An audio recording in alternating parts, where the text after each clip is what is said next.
warm welcome, Diane. I'm not sure what just happened, but in any case, Diane, as most of you know, is an award-winning entrepreneur and innovator in the market research field. She's a nationally recognized expert on the American voter.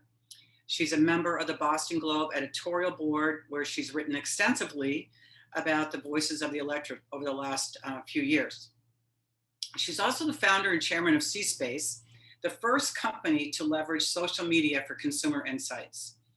And she's received her MBA from Harvard, her BA from Tufts, and her book on Our Common Ground, sorry, Diane, Insights from 4 Years of Listening to the American Voters is out today.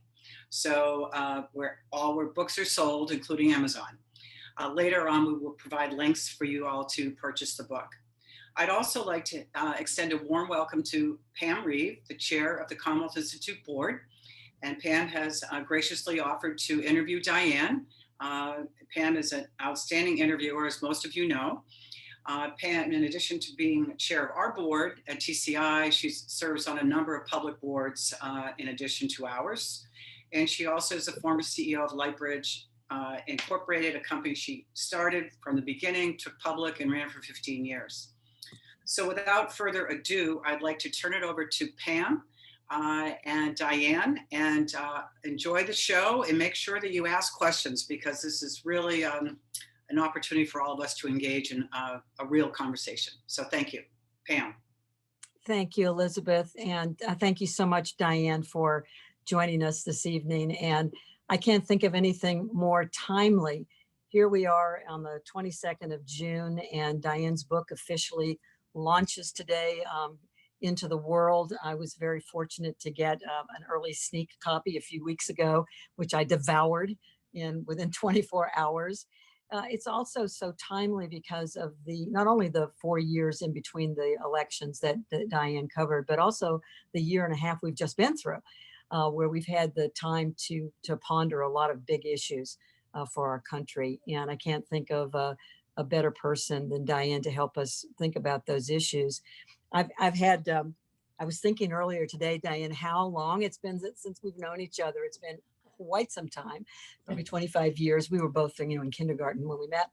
And it's been wonderful to watch the evolution of your career.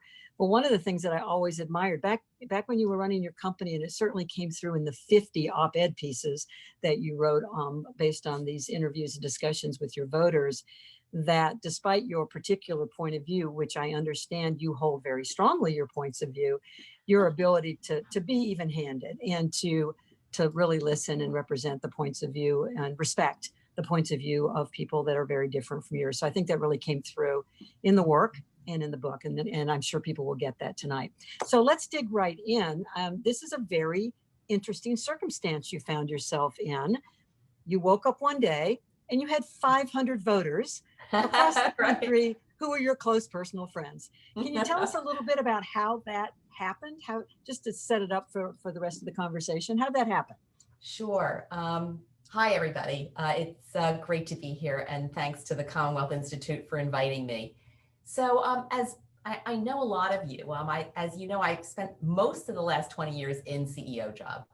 And the biggest company I built was a tech company called Communispace, which created a next generation market research platform where we basically use the power of the internet to help major brands understand their consumers in real time. So just think focus group on steroids. And we always used to say, why put 10 people in a room for an hour when you can have access to hundreds of your target consumers whenever and wherever you need their advice through the magic of the internet. So the company got big. After we sold it, I was running another company in the education space. And in early 2016, I got a call from a friend of mine back from my research days, who was a well-known pollster and who was running strategy for Hillary Clinton. And he basically said that the campaign had a lot of data about what was going on, but less understanding of why. And he wanted to see if I had any ideas. So we talked on the phone about how to really get to the core of what was going on for voters. And he asked me if I would help with a special project to understand undecided voters in swing states. And I couldn't resist. I gave my board 90 days notice and I left 20 years of being a CEO and having people around me and everything to go sit in my home office and find these undecided voters, which for those of you who understand a little about market research, I thought it was going to be a really hard recruit. And as it turned out, in the spring of 2016, the United States was filled with people who literally could not decide between Donald Trump and Hillary Clinton. And we can come back to that, but I recruited a group of voters. I decided to use all the same processes and what I had learned with consumers at Communispace, which was kind of breakthrough in the political world where they largely use polls and focus groups. But it was a great use of what I had learned. And it was an extraordinary experience, you know, and when the election was over, I was interviewing for a couple of other CEO jobs. And while I was doing that, I thought, you know, why don't I just put a capstone on my project? And I wrote an op-ed for the Boston Globe about what I'd been doing, what I learned, and what I thought it meant. And it was published in November of 2016. The piece is called, you can Google it if you were interested in back in that time, but it's called Understanding the Undecided Voters. And I have that in the book also. And in this piece, I explained that my undecided voters who went for Trump did it based on one event more than any other. And that was when Hillary Clinton said that you could put half of Trump's voters into a basket of deplorables.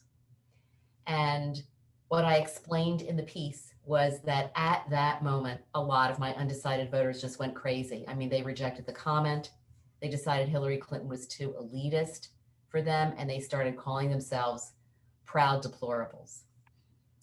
That op-ed went viral. And just for inside baseball, because we're in Boston, I'll tell you what happened. 3 days after that thing was printed, Jake Tapper of CNN was in Cambridge at the Harvard Kennedy School, and he was doing a postmortem on the campaign, which I guess CNN does every 4 years. He was interviewing Robbie Mook, who was Hillary Clinton's campaign manager, and Kellyanne Conway, who was Donald Trump's campaign manager. And he looked at the two of them and said, a couple of days ago, someone named Diane Hessan, who was doing some work for the Clinton campaign, found blah, blah, blah, blah, blah, blah, blah. And he said to Robbie Mook, what do you think about that basket of deplorables thing? And Robbie Mook said, oh, well, I don't know. I don't think so. She apologized for that. And Kellyanne Conway said, she did not. And the two started snipping at each other. And all of a sudden, everybody was watching my article. And the way I found out about it is, for those of you who know Heather Campion, Heather was actually at the Kennedy School at the event. And she called me. She said, Diane, Jake Tapper just said your name. He read your article. And anyway, as a long way of saying that, I basically decided that I was making more of a difference after the campaign than before. So instead of taking this other CEO job, I decided to set my life up so that I could carve out at least a third of my time and still explore what was going on with voters in America. I recruited an entirely new group of 500 voters, this time all points of the political spectrum. I did 500, so basically all states, all ages, all genders, all ethnicities. And I was off and running, and I basically talked to those people every week online for about 4.5 years.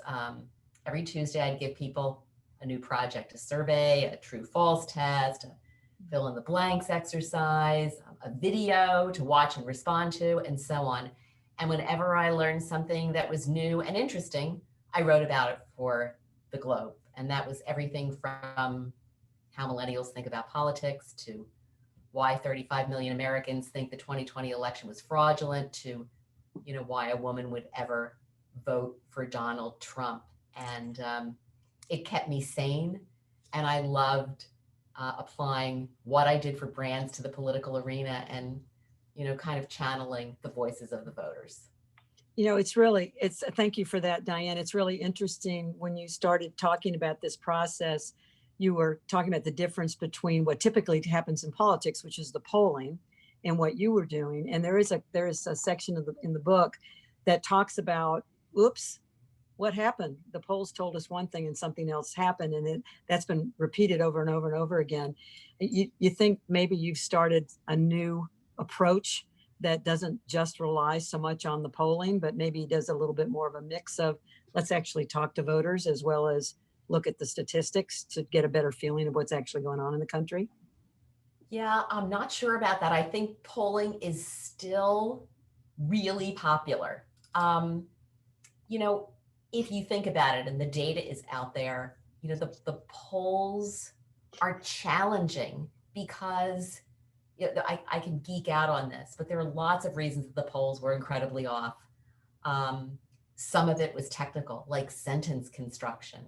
But the big reason was that people don't always tell the truth to pollsters. I mean, in a society where we're all worried about privacy and security, there's just less trust in institutions. And so people have told me that they're worried about saying the wrong thing and getting onto some list of bad Americans or whatever, or just, they didn't want to sound dumb. In fact, again, for Massachusetts, what I learned from a lot of my local voters was that, if you think about polling that was off, remember when ranked choice voting was on the ballot, the polls were way off. We thought ranked choice voting was going to pass by a fairly large margin. And what happened is that a lot of voters told me that they just said they were for ranked choice voting. They didn't really understand it. They didn't really know what it was, but they didn't want to sound dumb to the pollster. So I tried to create a process that first and foremost would engender trust, so that the people who I was talking to would know that there was a real person on the other end who was going to listen to them and not judge them. I interviewed each person independently to just get background information and, make sure that we could begin to build a relationship. And I think that really helped. So I had great response rates, 80, 85%. And, there were really poignant moments when it was clear to me that somebody was telling me the truth and something that I would only know. So we're going to touch on a few of those as we go through some of the issues here this evening. I think what you've said is so important. And well, the book covers so many different issues because you covered those with your group, your 500 best friends. That one of the big themes is what you just said, having an environment that there's enough trust to know that you're really listening. And you might not agree. I'm sure your 500 people didn't always think you were personally agreeing with them, but that they were being heard. And it really struck me very early in the book when you said, I think it was maybe even in the first chapter, I have to flip back here, where you said you heard from scores of undecided voters in swing states. They didn't like either candidate. They just wanted to be understood.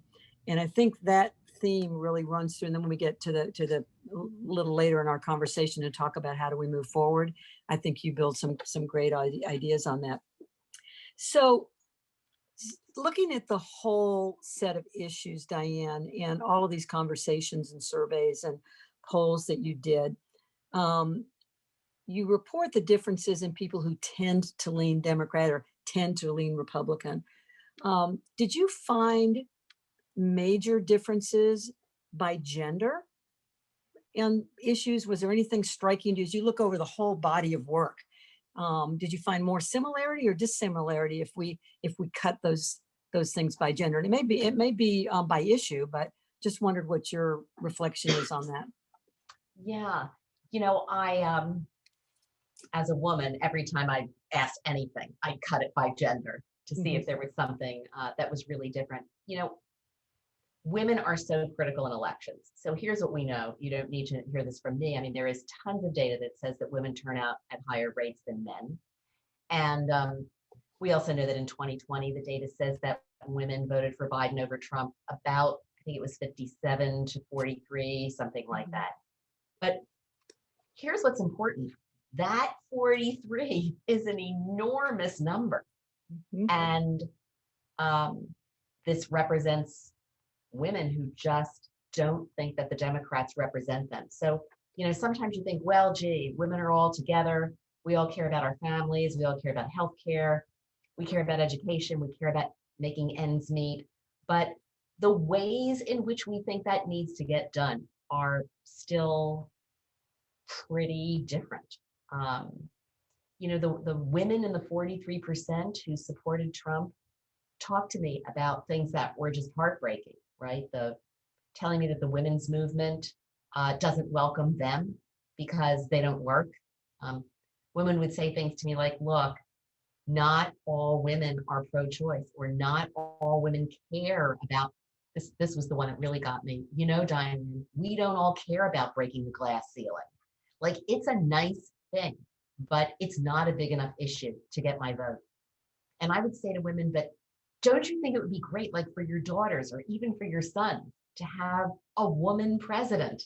Like, what about that? Like voting for somebody because she's a woman. And, in that group, people would say, I would love to have a woman president, but I wouldn't vote for her just because she's a woman. And would you vote for Ivanka Trump or Nikki Haley or Condoleezza Rice? I mean, turn the tables and kind of, think about it that way. And of course, lots of people said that lots of the women who ended up being different from what you would expect from women, a woman named Anna from Iowa told me that Donald Trump just respected people like her. She would say, he knows that she's not stupid. And the Democrats haven't figured out yet that women aren't stupid. So that's a long way of saying that there weren't particular issues where women were significantly different from men, even though they tended to be slightly more politically engaged. But Yeah, women aren't women the way we think about it. Yeah, I think that this book I found, I've told Diane privately that I found this book very provocative for me personally. And there were many places as I read it that I had to take a deep breath because it was like a finger pointing at me. This was one. Mm-hmm. And, in this chapter about what women see in Donald Trump, which you were just referring to, that women valued Trump's policies over anything else, his behavior or anything else. They saw him as refreshing and honest, as you said, that he listened and respected them. And then the thing that was, I think, something for some of us in our bubble that we live in around here, perhaps, is it was a change from those they perceived to be elitist of either gender who failed to understand and respect the power and determination of conservative women, and also the fact that the women's movement had left them behind. So really, I think important for all of us to take that message that you included in here and to think about that as we think about a way forward.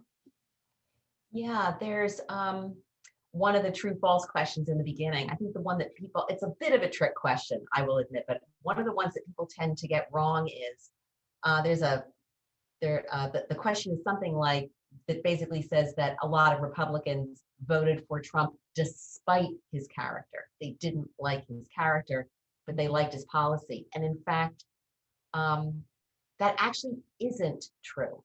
When I talk to Trump supporters, and this included, I thought about it because a lot of women used to say this, they would say things like, look, I wouldn't want him to date my daughter.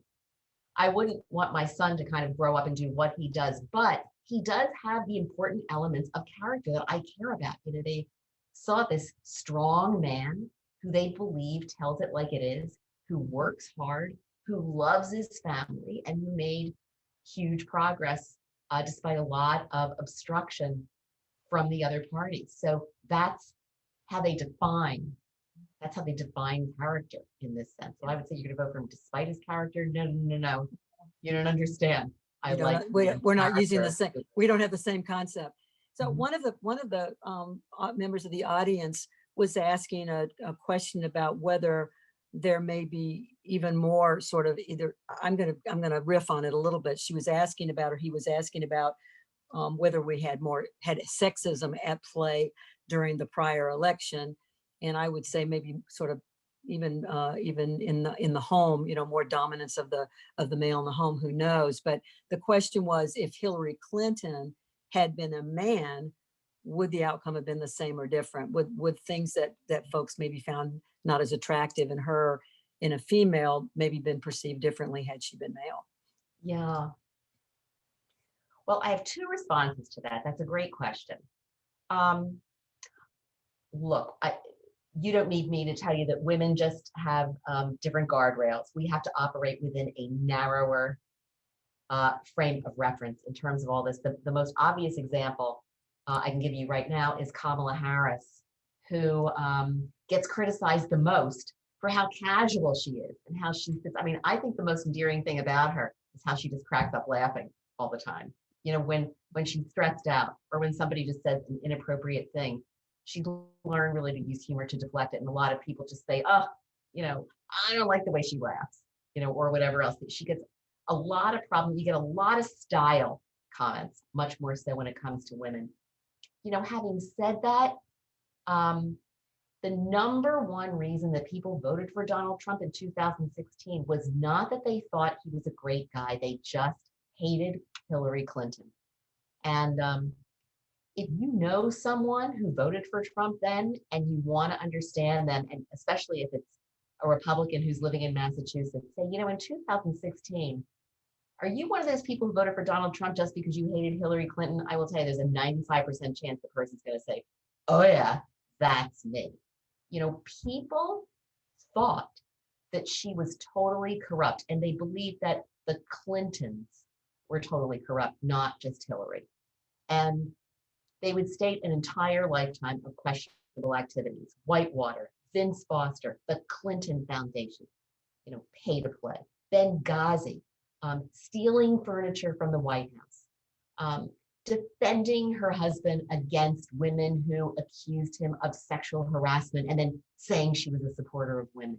And the emails were just one more thing. And so there is this, I remember one voter who was actually a Republican from Massachusetts said to me, the main reason I flipped the switch for Donald Trump is that I could not stand the thought of Bill Clinton moving back into the White House. So if anything, part of it was you thought, you know, when there's a woman candidate, you probably pay more attention to the spouse. But the views on Hillary Clinton were just, you know, at the time, heartbreaking for me to hear, but very universal. You can hear that from almost anybody, you know, who's a mainstream Republican about why they didn't vote for her. Yeah. And, you know, I'm sure that if you had, you know, a couple of Democrats and a couple of Republicans having this conversation, you'd have a lot of what you point out in the book, but you, well, what about this and what about that? But it sounds as though from your answer, much more about those things than the fact that she happened to be female, that it was, you know, maybe they were sharper. Maybe it was a little bit more critical because she was female, but there were definitely other issues that people seem to care very emotionally about. One of the follow-ups comes from the audience too, about your point of view of why folks seem to be more bothered or get more upset or believe that the Clintons' corruption was worse than the Trump family or the Trump himself corruption. Any insights on that? Yeah, you know, what people told me was that the Clintons were government servants. They were civil servants. So you have to hold them to a higher standard than somebody who was some real estate tycoon. You know, I'm not sure that explains the whole thing, but it explains the whole thing for them. Just, you know, they're holding our government leaders to a much higher standard. Mm-hmm. Mm-hmm. So let's talk about some of the specific issues, because I think we could spend the whole time talking about identity and personality of the various players, and it would be really fun, and we probably need 3 bottles of wine to really do it justice. Right. So let's talk about some of the issue areas. So one of the areas that you talk about is, and it's on your survey also, about America's role in the world. You know, and we've got Iran and Korea, and we've got we love them, we hate them, Russia. We've got NATO, we've got human rights, we've got, you know, the climate accords. And but you found some surprising things when you talked to your voters about our international affairs and kind of what they thought about that. Well, look, on foreign policy, we can come back to some of the other issues related to policy, but on foreign policy, when I ask people about the issues they care about the most, foreign policy is not even in the top 10 for most Americans. And that's not just a Republican or a Democratic thing. people find it inaccessible. They feel that they haven't taken enough history, and this is not a problem with our current education system. I'll hear this from an 80-year-old voter. They find it boring. But I think this is people saying, look, I'm focused on my own life and my own town and my own family. And I don't know. So, I mean, I would ask people, the lowest responses I got were when I asked questions about foreign policy. I would ask people about NATO, for instance. Most of my voters did not know a lot about NATO. They didn't know how it was formed, what it does, who's in NATO, or the like. The main thing they knew is that most of the members of NATO were not paying their full complement of dues and that Trump got them to pay it, period. Mhm. And I'll tell you my most poignant story in terms of people being focused on their own lives. So this is not like Americans being focused on the United States. This is Americans only being focused on their tiny part of the world. So one of the stories I tell is from a voter in Pennsylvania named Jim, who told me a story about his nephew. So he says, Diane, my nephew lives in Eastern Pennsylvania. He got into a college in Westchester, Pennsylvania, which is a few hours west of where he grew up. So to go to college, his nephew's family, the family packed a bag and on the way to Westchester State College, stayed with Jim's family halfway to break up the trip. So think about this, a 3-hour ride from Eastern Pennsylvania, Westchester State College. They stayed overnight in Broomall to break up the trip. And he said to me, here's the thing, do you think these people know where Ukraine is? I mean, and he said, basically, if you Democrats want to impeach the president, you should at least pick an issue where they say, ooh, that was a big mistake. But for a family like this, with a first-generation college student who's never even been to Westchester, Pennsylvania, they're just not going to look at issues related to who did what to whom in Ukraine and feel that this would be a reason to remove the president. So bad strategy to begin with. Yeah, so I mean, it's not unheard of that issues that affect, it's always what about me? What's going to affect me? The economy is always important because it affects all of us. It's the economy, stupid.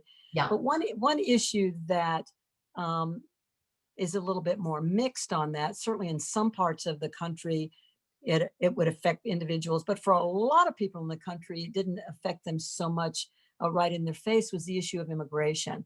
And that issue became very, very hot and was used, I think, to great effect by then candidate Trump. And one comment that you made in your book was that the topic of immigration, I hope I don't misquote you, Diane, but it's something like the topic of immigration mainly became value is to hit the guy on the other side with, as opposed to really thinking through the issue. I mean, and for those people who care about facts, the fact is that the number of illegal immigrants has been on the decline since 2007. So it's not like it's been, an exploding, it may be too big a problem, but it hasn't been a growing problem. And yet it became one of the penultimate issues and topics. Can you talk a little bit about how your group looked at that and what range of concerns that you heard from your 500? Sure. When it comes to policy in general, there's much more common ground than you would think across immigration, gun control, healthcare, infrastructure, and so on. And what I mean by common ground, I guess I ought to define it since I've used it as the title of the book, but it doesn't mean that there's total agreement, but it means that you could get 80% of our country to agree on a path forward. So if we just look at immigration, Pam, you could get 80% of Americans to be okay with an immigration bill that gives dreamers a path to citizenship, that builds a physical wall in some parts of the southern border, that increases humanitarian treatment for arriving migrants, that adds more screening resources and technology at our borders, and so on. It might not be an ideal bill, but people would be fine with it. And the irony is, I can't remember whether it was the immigration bill of 2013, maybe, actually had in it everything that I just mentioned. I think it was. I think that's right. I think it was 13. 13 or 16. And By the way, it was co-sponsored by like Chuck Schumer and Lindsey Graham, and it never passed. These bills don't pass, and one reason is that many of our elected leaders, especially now with gerrymandering and how people are so worried about being primary, many of our elected leaders are just better off with no resolution. So it's just what you said, it's talking points.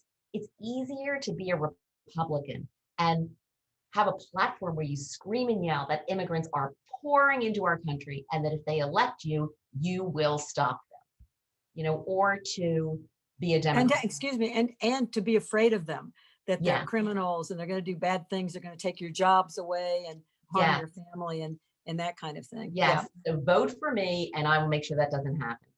Or you could be a Democrat, make the case for immigration and compassion and say you will make sure that no child is ever again put in a cage and so on. So the act of resolving the issue takes the talking points away. And so we are paralyzed on all of these issues. And the way I'm really confident in my data because I got 7 million pieces of data, but I see this reinforced all the time. So if you listen to the news, you'll hear things like, wow, it's really unbelievable. 70% of Americans thought that it was a good idea to investigate what happened on Capitol Hill. And then it doesn't pass. Same dynamic going on. Or you'll hear 68% of Americans think that Biden's infrastructure bill is a really good idea because our infrastructure is crumbling and then we're at a standstill. So you hear this all the time. Most Americans, a majority of Americans are okay with this path forward, and yet nothing happens on Capitol Hill. Yeah. And we're going to come back around to that because I know you would never set us up with all of these issues and leave us hanging. You have some interesting ideas that we will go to. I want to make sure that folks have a chance to hear you flesh out some of these really critical issues. So one area that has been a lightning rod and has been so difficult has to do with reproductive rights, and seems to be one of the, if not the most polarizing issue that you dealt with your group. And then you had a really touching story about, I think it's about Jimmy, who called you this year, called you in February of this year. You kept in touch with your group through the end of the election and then into this year. You kept in touch with some or all of them as we rolled into 2021. Right now, I'm still connected to about 100 of them. Okay. I tried to close things down. People kept writing to me, and I thought it would be great to stay in touch with some people, just in case something happens where I really want to go back and talk to people. Yeah. So yeah. And so most of the time I did everything online, but sometimes people would text me or write me an email and say, could we have a conversation? So here, the one I'm referring to, so here we have this polarized issue where each side demonizes the other. You either want to have, abortion as a form of contraception, baby killers, all that horrible stuff, or you want to have, somebody who doesn't know you have control over your body and your life, and people, throwing epithets at each other. And here you write in February of this year that Jimmy sent you a note and wanted to talk to you personally about his 15-year-old daughter. Can you share that story with the group here? Sure. Yeah, I'm looking that up, but abortion. The part that I wrote for the book about abortion, I never wrote for the Globe. There are a few chapters that were either much more current, like Capitol Hill or voter fraud, where I had stopped writing columns for the Globe. But on abortion, I was I was worried that I wasn't going to do it justice. And it's just such an inflammatory issue that I did write about it for the book. And the story that I write about is one of my voters named Jimmy, who's from Alabama. And he was one of my most pro-life voters. Now, what I mean by that is there are lots of voters on both sides who literally, they are single issue voters. And many of us are like this. I mean, you can have somebody who you agree with on most issues, but if they are, I guess we're supposed to say anti-abortion these days, not pro-life, pro-choice, but there are candidates for whom if they are anti-abortion, you don't really necessarily care what they think about anything else. You're not going to vote for them. And many of us can relate to how that would be. Well, on the other side, there are lots of voters who are single issue voters. When I say lots, I'm saying 15 to 20%, maybe more like 15%, who literally, if a candidate is great and they agree with them on policy, but they're on the wrong side of abortion, they will not get this person's vote. And Jimmy was one of those. So he sent me a note and said, can we call? And he said, I just thought I'd let you know that I had this really awful weekend. As you know, I have a 15-year-old daughter, and we decided she was pregnant. And we prayed and we talked about it all weekend, and she had an abortion today.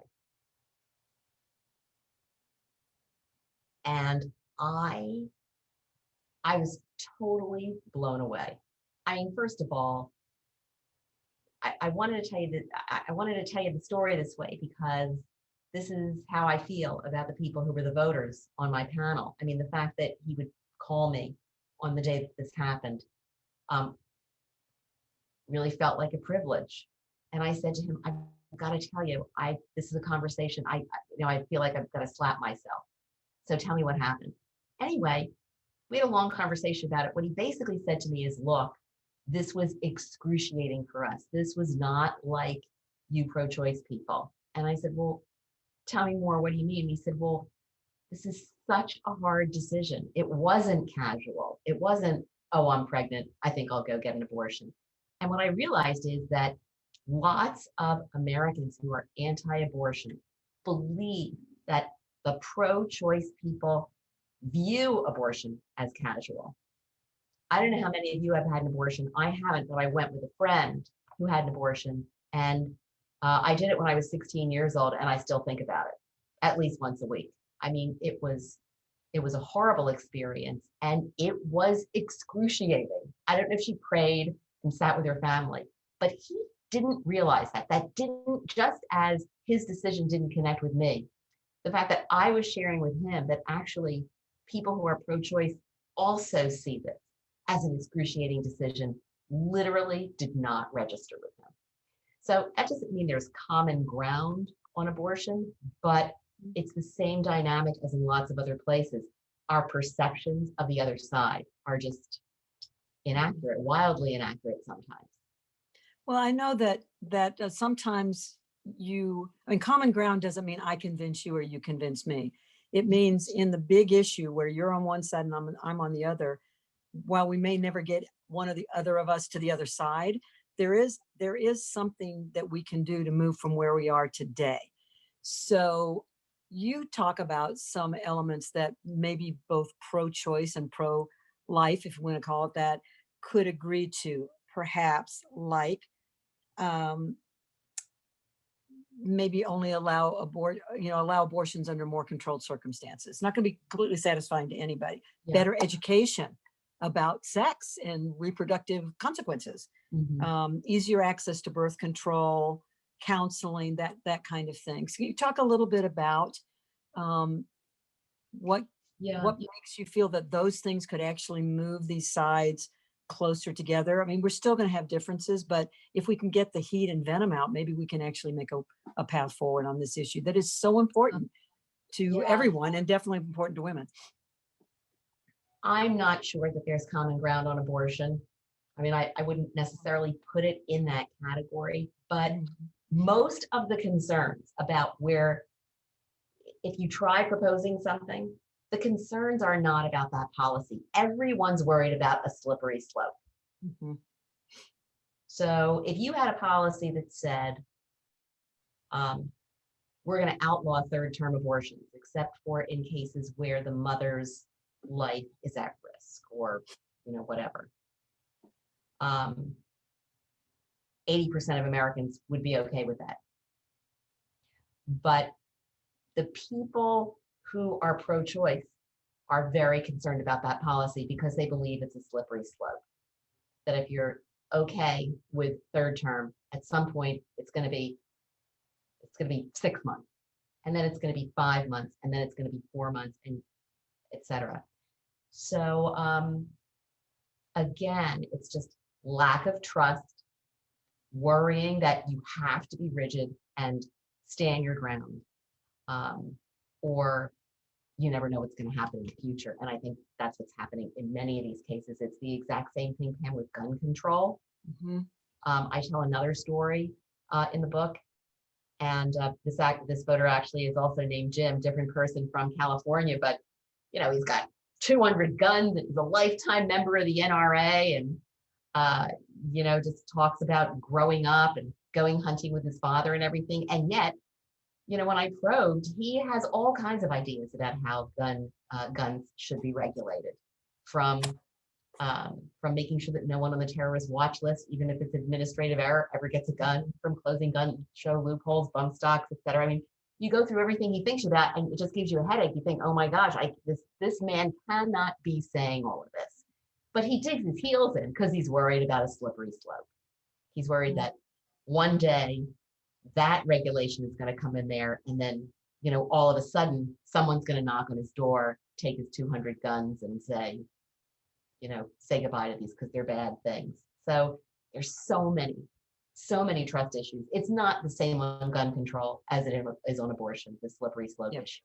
I actually do think that there's significant common ground on gun control. Well, and if we could turn the heat down in our country, we could actually make some progress on it. Yeah, I was very encouraged by your chapter on gun control, because we have had, mass shootings have tripled since 2011 or something like that, since 2011 or 2012. And those are the ones, of course, that hit the paper. There are many other people that get killed by guns that are not in a mass shooting kind of situation. Most of those are semi-automatics. There are things that I don't know that you need to take those out to hunt deer, in my opinion. So to see that 80% of your panel were in favor of things that seem really reasonable, like waiting periods, and, like you said, not having someone on a terrorist list be able to get a gun, and doing background checks and that kind of thing. I found that a very hopeful sign. But then you talked about the NRA. Yeah. And the power of the NRA. I want to mention one other thing. I have another. Please do. I have another voter who also lives in Alabama. And there was gun control legislation proposed in Alabama related to licensing. And they wanted us, I actually think this might have been a federal law, but somebody was proposing gun control legislation. I think it might have been Biden's gun control law. I have to go back and check. But they were proposing legislation where you would have to have a license so that we could keep track of where all the guns are in the country.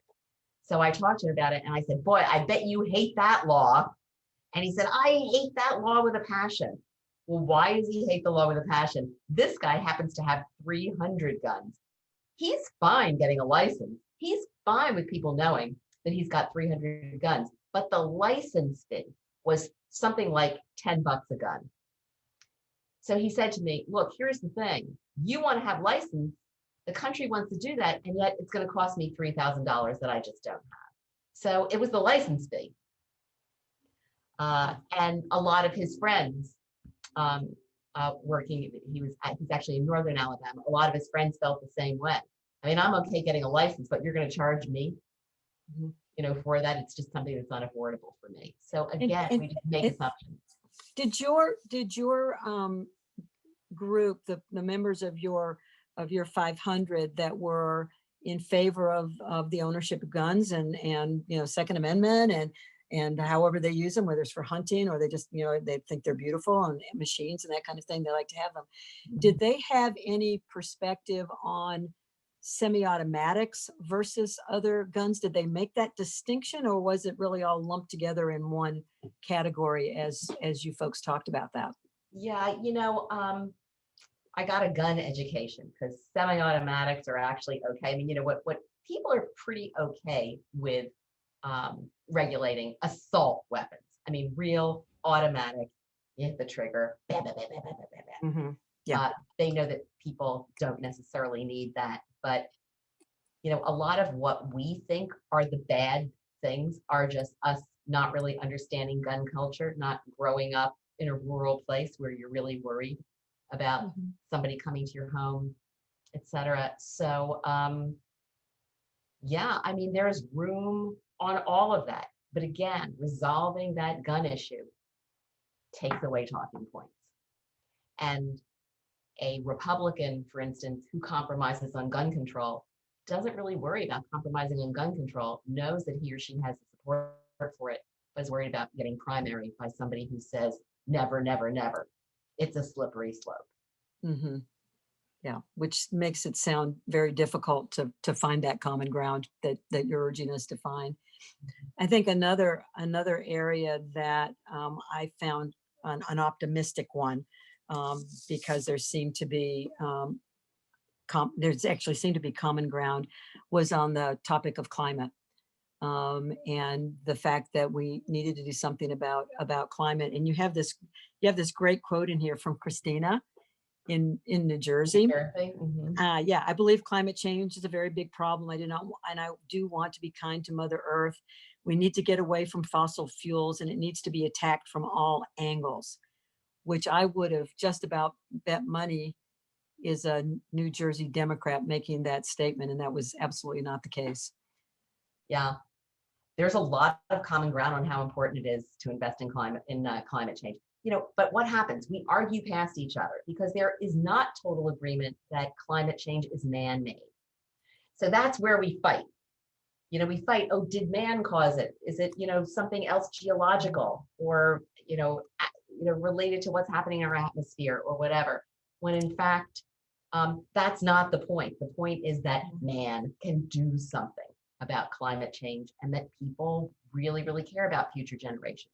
The other thing that happened to the climate change argument is that the Green New Deal came out and was vilified because there was stuff in the Green New Deal that in people's views didn't have anything to do with climate, that related to income inequality, for instance, and lots of other issues. And so again, what happens is the people who don't want to move on climate change start equating a very progressive Green New Deal with all potential legislation and action that we can take on climate change. And the Green New Deal, which was such a beautiful document, which was so visionary about what ought to happen in the world, ended up actually hurting the climate change argument because people started saying, oh my gosh, well, the Democrats want a Green New Deal, but look what they all want. So was this in some ways, although maybe a different angle on it, was this in some ways a proof point on that slippery slope argument that you're talking about? I mean, you were talking about things kind of encroaching on the topic area, but it also sounds like a slippery slope could be if I open the door a little bit, they're going to want to run through, they're going to want the door to be really wide and jam everything in there that they want. That is, again, that trust factor. Yeah. Climate change is interesting because for those of you who are listening on any of these topics, who know a lot about gun control legislation, who know a lot, I know just looking at some of the list, many of you know a lot about immigration. Americans don't know a lot about these issues. They're not political junkies. They don't sit, on MSNBC and listen to Rachel Maddow every night. They don't even sit on Fox and, listen to whoever, Sean Hannity or whatever. That's not what they do. They do turn on the TV during very pivotal events in our country. And I opened the book with a section on that. So when Charlottesville happened, everyone is watching TV. When Capitol Hill happened, everyone is watching TV. But for the most part, people don't know a lot about the nuances of climate change. For most climate change legislation, 80% of Americans would say, thumbs up, it's about time Congress got something going. But when they get a little glimpse of climate change and hear that it's so all-encompassing that it includes, in their view, not just climate change, but every other popular progressive issue, they don't want to hear about it anymore. Yeah. And did your group also talk about some very specific things that did become issues during the campaign, like the Paris Climate Agreement and those kinds of things. Did they get at that level of detail, or was that, again, not something that folks really talked very much about with you? I mean, some did, Hmm. but I would say it was a minority. Yeah, because People that issue was not so much about the climate science. It was more around the fairness. Mhm. Who's causing the problem and who should solve the problem and who's paying for what. It really kind of devolved into some of those other sub issues, maybe. Yeah, I don't want to give you the impression that there's a big group of Americans that just don't give a shit. I mean, it's not the case. People people tell me, and they give me examples of they really do their homework. When they hear about an issue that they're really, really passionate about, they have articles, videos, radio shows, they've read Wikipedia, they look on Snopes. I mean, this is not people saying, I just love Trump or I just feel this way or whatever. Don't confuse me with the facts. People spend a lot of time doing research on the areas that matter to them. It's just that what they see, what they read, where their search engines take them, where Facebook takes them, may be very different than where it would take us in the same circumstances. Yeah, there's a really, I tied together things that showed up in several different points, starting with your introduction, but I found flowed through in several different topic areas in the book, Diane, which really relate to that relate to where we get our information, the echo chamber that all of us, I mean, I've done it. I think everyone on this meeting, I'm sure, has done that. Be honest now. Do you really switch back and forth among various purveyors of news, or do you stick with somebody you really like a lot? Come on, be honest about that.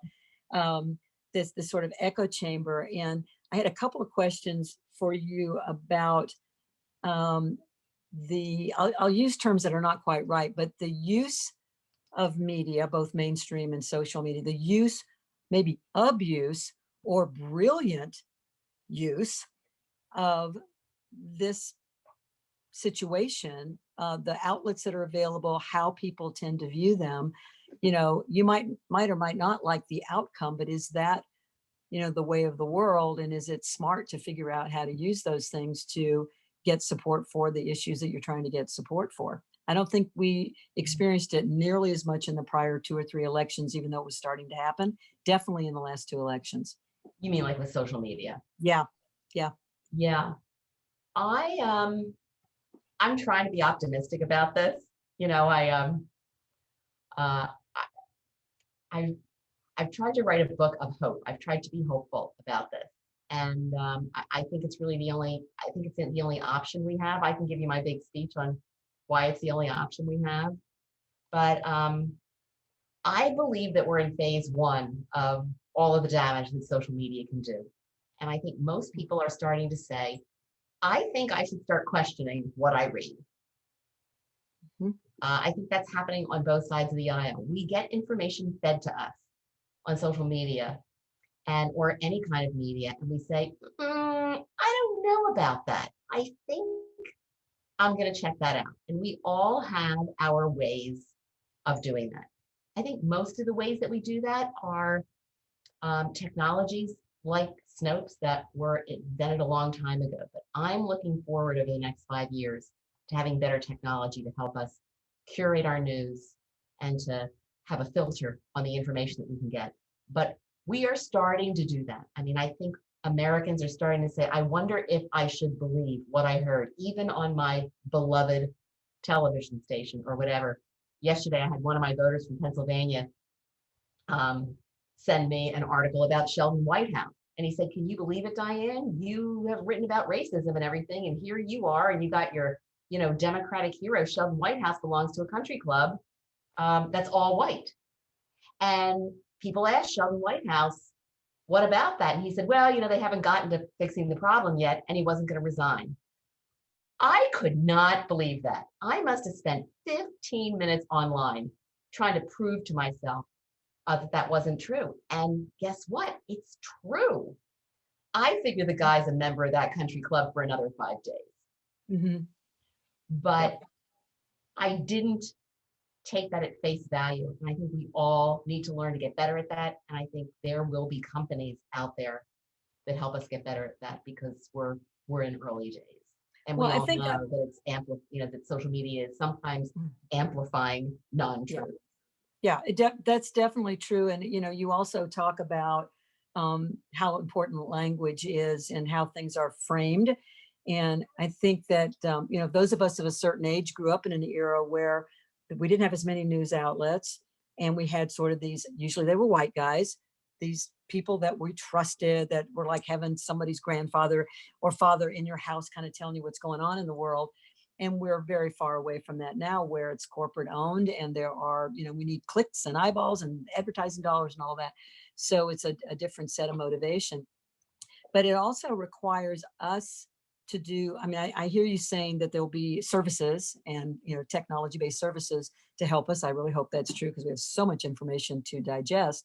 But does it not also put the onus on us a little bit more? I do flip back and forth between left-leaning and right-leaning.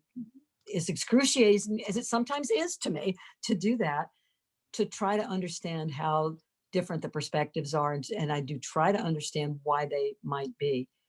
And at least if I talk to someone about it, I have a little inkling of somebody else's perspective, rather than maybe the station or the magazine or the newspaper that I tend to look at. But it takes more work on my part to do that.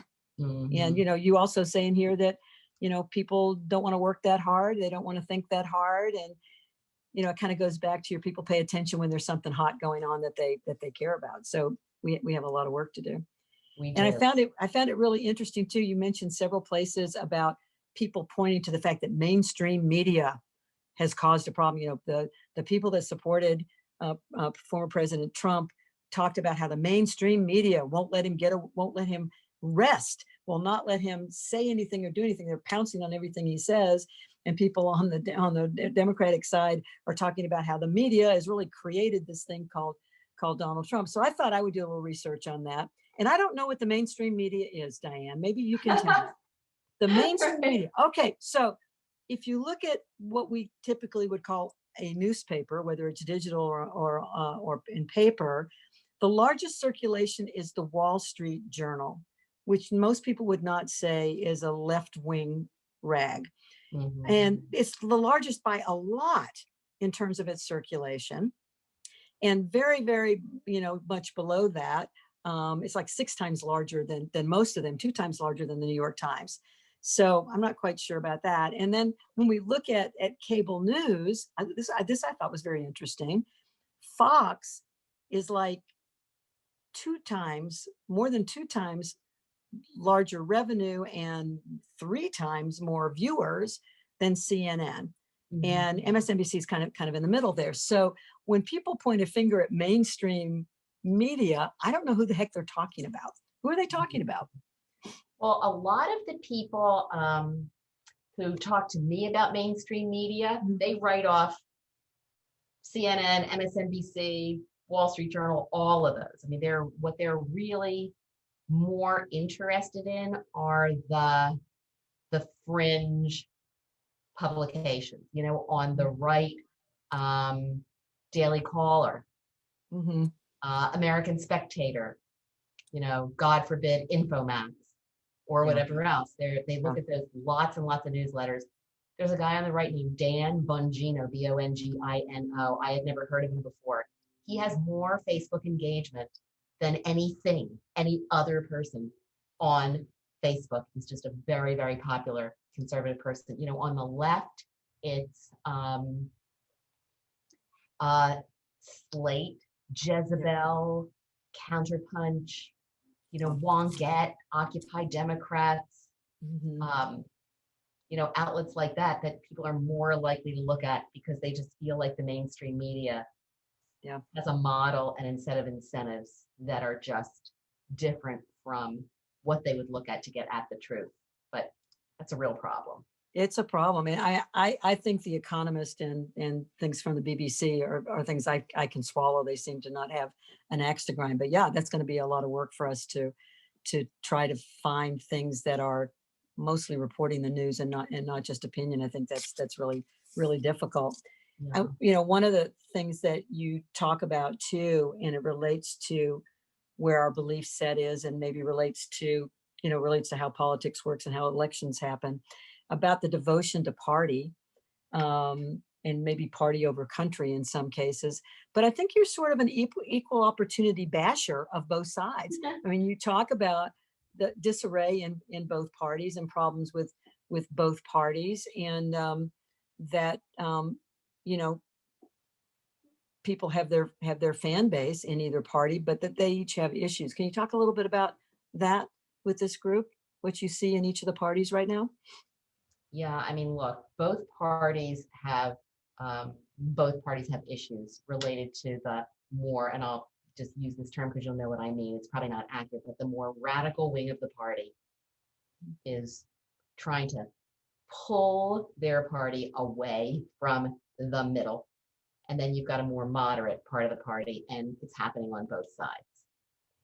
And the dynamics are such that legislators in those parties feel that unless they move to the extremes, someone from that side is going to come in and take their seat away from them. In the meantime, I think this was one of the other questions in the quiz. There are more Americans that see themselves see themselves as independents than either Democrats or Republicans. Now, I didn't actually go to the polls and check and make sure that people had actually registered independent, but I saw in the Q&A, there was one question, I think it was from Pamela Goldberg, about did people shift? Very, very few people who were Democrats in 2016 shifted to the Republican Party.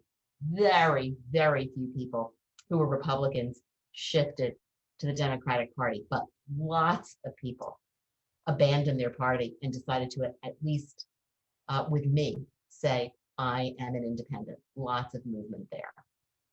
Yeah. And, that may be actually a really hopeful thing if we find that the parties have to respond to their fringes because of fear of not being reelected. Although I don't know if we've ever had a successful third party. Right. People can be independent. They can register one way or the other, but be independent in their thought. Yeah. In fact, that was with my editor as we were in the editing phase of the book. What I learned is that you capitalize Republican, you capitalize Democrat, but independent is a small I, which looked really weird to me, but that's how it is because it's not the name of a party. Right. Yeah. Exactly. Mm-hmm.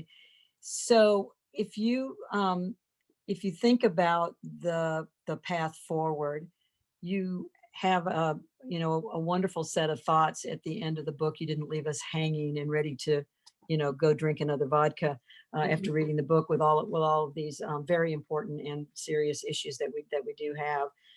But you have some ideas here. It's how you ran your 500-person panel about how we can do a better job listening to each other and communicating with each other. And I wondered if we could talk a little bit about that and what you've seen work and how we can take some of the messages and some of the learnings from your experience into our everyday life and to the people that we deal with. Sure. Well, I have, overall, I really think that this is about changing the way we have conversations with each other and listening. When I first wrote this chapter, I sent it out to a few people who were doing endorsements for me.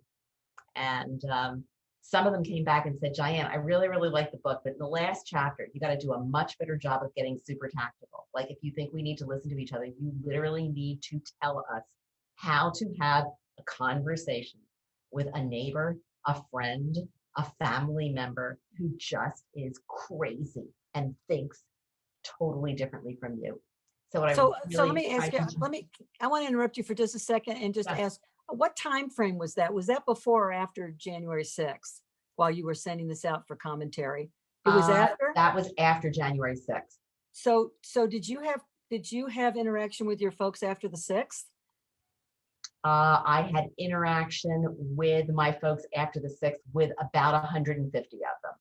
Yeah. And that might be instructional.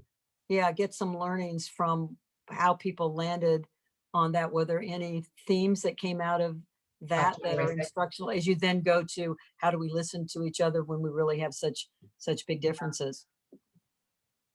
Well, the first line of the book, in the first paragraph of the first chapter, is another one of those stories of a voter who wanted to talk on the phone, and I called him, and he said, "I'm just wondering if I could get some advice from you. I was at Capitol Hill yesterday, and I came home, and my friends and family are calling me a terrorist." And he didn't really get to the Capitol. I mean, he went to Washington. He got close to the Capitol. He went with a sign about how much he doesn't want socialism. That's another thing we didn't have time to get to, but there are two words that helped Donald Trump do as well as he did in 2020. And those two words are radical socialism.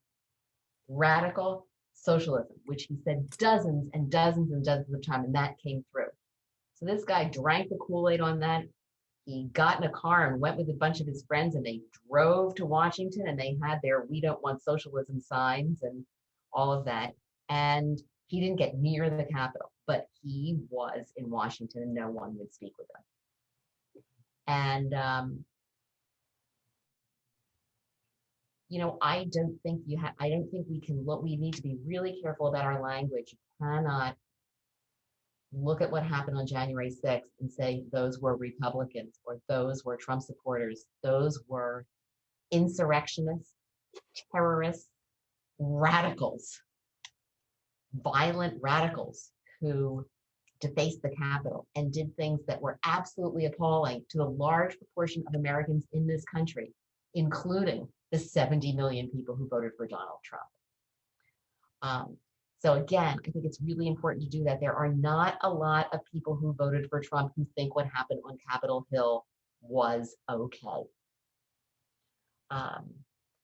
And I think what this guy was experiencing is what we all experience.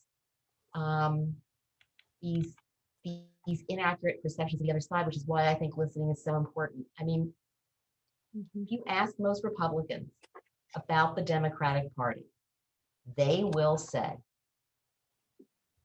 Democrats, they're a bunch of elitist socialists who want to take my hard-earned tax dollars and give them away to illegal immigrants, criminals, and people who are too lazy to work. And by the way, they want to take away my guns and allow women to use abortions as birth control, and more recently, who want to completely dismantle policing. Or if you ask most Democrats about Republicans, about Trump supporters in particular, they will say they're a bunch of hypocritical, uneducated deplorables who sleep with their guns and refuse to wear masks and deny that climate change is happening and never met a Black person they liked. And both of these are wildly inaccurate, but these stereotypes are what were on the ballot in our country in November, and they dominate our perspectives today. And the only way through to helping the other side, helping one side understand that that's not the case on the other side, is to just, shut up and listen. I mean, the language that I use is basically, tell me more. Tell me more. And I learned that because I look at voter fraud, which is, I have a whole chapter on voter fraud, but there are 35 million Americans who think there was voter fraud. Let me tell you, every one of those 35 Americans already knows that 60 out of 61 judges threw the cases out where the voting was challenged in particular states. There's not one of those 35 million that said, oh, actually, now that I think about 60 out of 61, I changed my mind. The facts didn't work. The articles, the videos, everything else. What we need to do is to really stop and say, tell me more about this fraud thing. What is it? Where are the areas where you think there is fraud. How did you get that? Send me your articles, send me your videos. And it's enlightening. I mean, I didn't listen to any of those people and say, actually, now that I've heard those people, I think there was fraud. But the process of me saying, tell me more, A, gave me a lot of insight.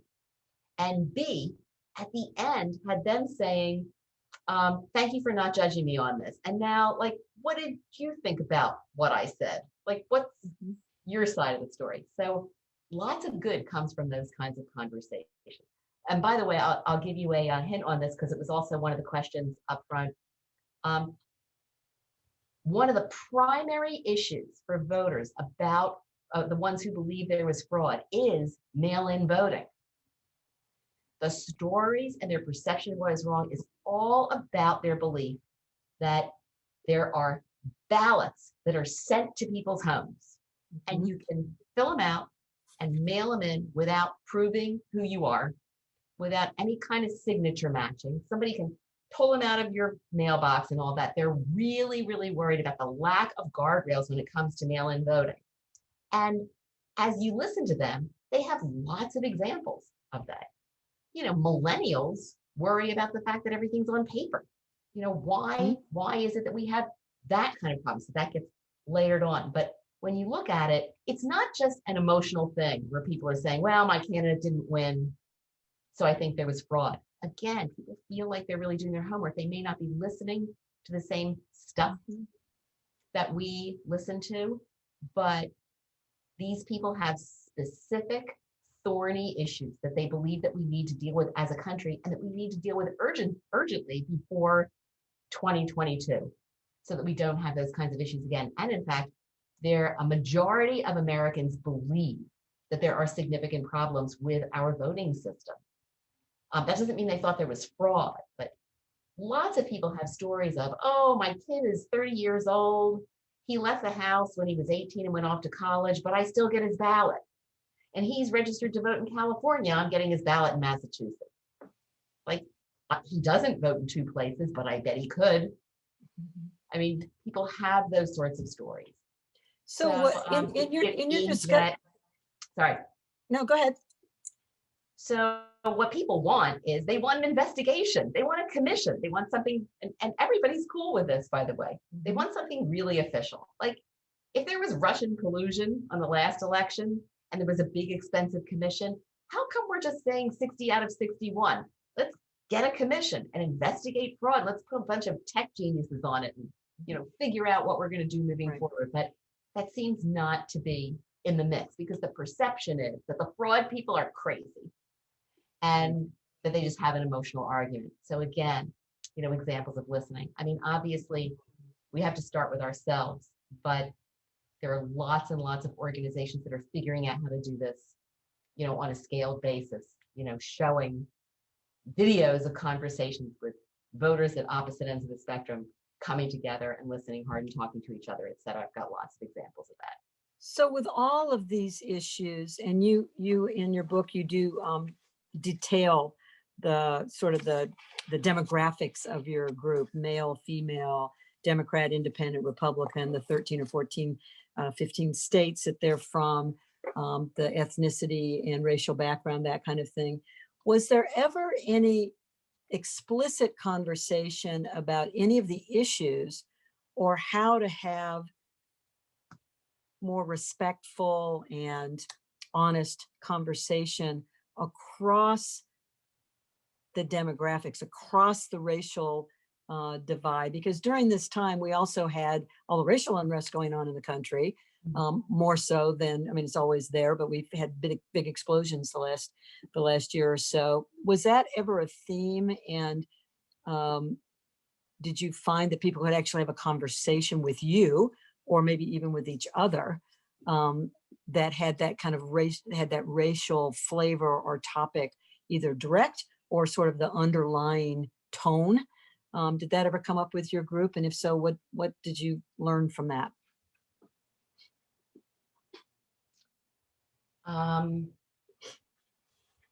Oh, there are so many nuances to this. Mhm. Uh, You knew I'd give you people one like that at the end. people like Black Lives Matter, the cause. People don't like Black Lives Matter, the organization, because they feel the organization has a lot of other radical things on their agenda, and we Yeah. don't parse that. There's so much. I will say, this is a leap, but I think culturally in our country, we need to learn how to shut up and listen to each other. Mhm. And the glib, charismatic, passionate, talkative person kind of, gets the kudos. And, one of the things I'm hopeful about, I feel like this year, and I worry about saying this because I'm not a person of color, but I have found that people are doing a much better job of listening to each other when it comes to issues related to structural racism. Instead of talking at each other, instead of making the assumption that we've done our homework and read the books and that we kind of get it, I think just stopping and saying, I think I have a lot to learn here, has been extraordinarily inspirational for me. And it's awkward. And we don't always say the right thing. We don't always hear what we're supposed to hear. But not only am I hopeful that we will make big progress, breaking down the obstacles that we have, figuring out what we do about structural racism in this country. My hope is that in addition, our practice doing that will also change the way we are with each other on lots of issues. Look, Pam, we are so hampered by all of this. In this country, we have enormous issues to deal with. We have a crumbling infrastructure. People are shooting each other. There are all kinds of violence issues. We do have issues related to immigration, certainly at the border, but also all the people in this country who are here illegally and don't know what's going to happen with their lives. I can go on and on with those issues. Meanwhile, China is soaring ahead of us and building buildings and taking over industries that used to be the purview of the good old United States of America. And Russia's trying to come in and screw things up even further. We have very big issues that we need to deal with as a country. And we are instead, we focus on what my friend Cindy calls Kim Kardashian issues. Mhm. We turn on MSNBC and you can get a whole night. We'll get a whole night full of Sheldon Whitehouse and a whole night full of Marjorie Taylor Greene. And you turn on Fox, you get a whole night full of Congresswoman Omar of Minnesota. That doesn't mean these aren't important issues to work through. That doesn't mean people don't want to hear them. But while we are doing that, we are losing our competitiveness. Mhm. We are not taking action on climate change. We're hurting our children and their ability to get ahead. So, we just need to get our act together. So hopefully the listening that is starting on issues related to racism will be something that we become more facile at and that we learn how to do. And what I've tried to do at the end of the book is just to say, here's how you can start. Maybe if we all do this, we'll just get some critical mass of people to start saying, aha, that was really interesting. I thought that you were an uneducated jerk, and I just actually don't really feel that way anymore. I actually learned something, and maybe you learned something about me. We have to figure out how to get good at this.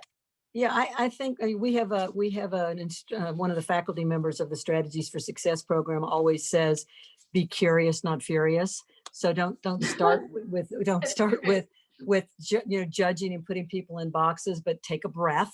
Get your heart rate down. If somebody said something and you want to judge them, get your heart rate down. And you've got some very great things that you say in the book, which I think she would agree with. That's interesting. Tell me more about that. What experience have you had that makes you feel that way? I'd like to learn more about that. I think being genuinely interested, and frankly, something you just said, the word humility came in my mind, Diane, that, you said you thought you had a point of view, and then as you listen to someone, maybe you were wrong about that and you have a different perspective. It takes some humility to admit that. And I think that's really important too. Going way back to an hour or so ago when we talked about the fact that voters want to be heard and they don't want know-it-alls of either side not listening to them and not respecting where they're coming from or why they're coming from those perspectives. So in the end of Diane's book, she has some great techniques for each of us individually and in small groups, and also some really interesting resources to look at for how we can scale it, because you knew that was going to be my first question. When I read that part, it's like, okay, I can have one conversation, but how do we scale it? This book has insight, information, challenge, finger wagging. I found out what the finger was wagging me a little bit. I mark a book if I find something provocative or interesting, so you can see what I did. Everybody needs to get a copy of this book. Let me go to the poll. I don't know, Lizzie, if you want to put the poll up or just have us talk about the items that were in the poll. There were 8 items there, and let's see how people voted. All right, so that first one, foreign policy, is correct. That's correct. That's correct. Yep. The second one, more Americans say they're independent than any other category. The next one, obviously, was not about the emails. It was from my voters anyway. With undecided voters, it was. Yep. Yeah, everybody got that one right. That we're all uninformed about each other. The next one, there's common ground. Yes. That one's a true one. That's a true one. Yep. If you have relatives, steer clear of the dinner table conversations. No, that's false, because you should practice on your relatives first and say, I just want to sit down here and for 20 minutes and really try to understand where you're coming from. Yes, practice with people who love you. Yeah. And that's right. Yeah, the other true one was the mail-in ballot one. Primary reason 35 matter, was mail-in ballots is their biggest data.